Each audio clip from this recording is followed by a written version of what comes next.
As a team, it's important to know where we're at in our sprint goal. Are we on track to complete it? Do we feel like, does the data show that we're gonna make our commitments? Well, one of the tools that we can use is called the Burndown chart. A Burndown chart is used at the team level to track our progress. So what is it? Okay, let's take a look.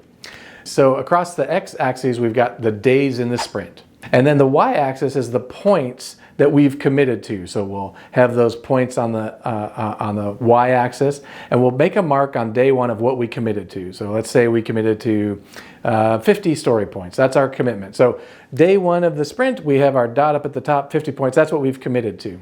Now, most of your systems, and you can do this manually if you need to, but most of your Agile systems will do this for you, will plot out the ideal burn down, and so you'll see that here, the ideal burn down to where you should finish the last story point on the last day. That's ideal. Does it always look like that? Rarely. Rarely does it look like that. In fact, the thought that you will have completed the first story on the first day is, first story point on the first day is not realistic. It tends to more sort of gradually go through that, but that's the ideal burn down chart. That ideal line reminds us of the Agile Manifesto principle.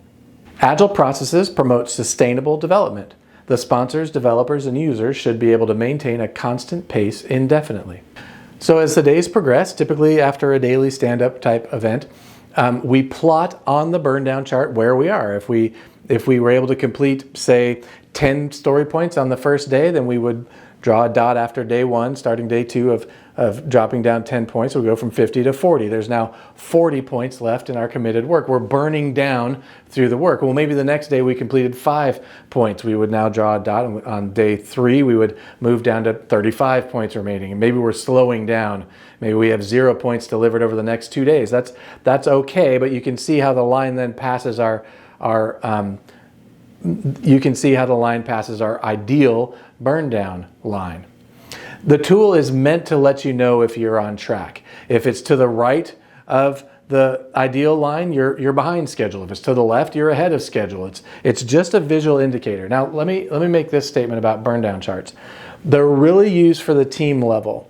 The team is supposed to know if the team is going to make the team's commitments. Sometimes burn down charts, when they get in the hands of managers or supervisors, they can be used to say, hey, why are you behind schedule? It's just one of the many tools to know if we're on track. So let's keep it at the team level. So that's a burn down chart. Again, it helps us know if we're on track and how much work we have remaining to meet our commitment. Now, a burn up chart is slightly different. A burn up chart we can use to forecast longer term when we think we can complete how much work. So based on the empirical data we have on our sprint team, we can then plot that out and project it against how long it will take to complete, say, a feature. So you can see burn up charts at sort of the program level, helping us forecast when we'll be complete with certain features. Burn up charts also are used over extended periods of time. Sometimes instead of showing days of a sprint, we might show sprints. And so maybe you've got 10 sprints listed. The other thing that a burn up chart will show is scope change. So when we commit to our scope in sprint 1, 2, 3, and 4, that should be pretty static. But then let's say something changes in the feature and the scope increases, and now our line has changed. That can help us know, okay, well, we see that we can complete the scope in 10 sprints, we added more scope. Okay, well, now we're going to need a couple more sprints to finish that. Or if we decrease scope, we would actually finish earlier. And you can use this tool to help with projecting when we'll be delivering. Now, burn up charts, that is a tool that I like to have executives take a look at, because it can really help us negotiate our deliverables. So we can say things like, well, if you want all of this scope, this is when we think we would be complete with that. Or you could have some of the scope if we were to deliver earlier.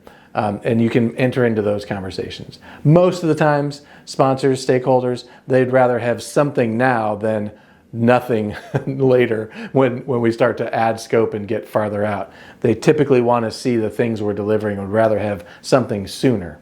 So burn down charts and burn up charts, just some of the many tools you can use to communicate progress both within your teams, but also to those outside of your team who need to know where we're at.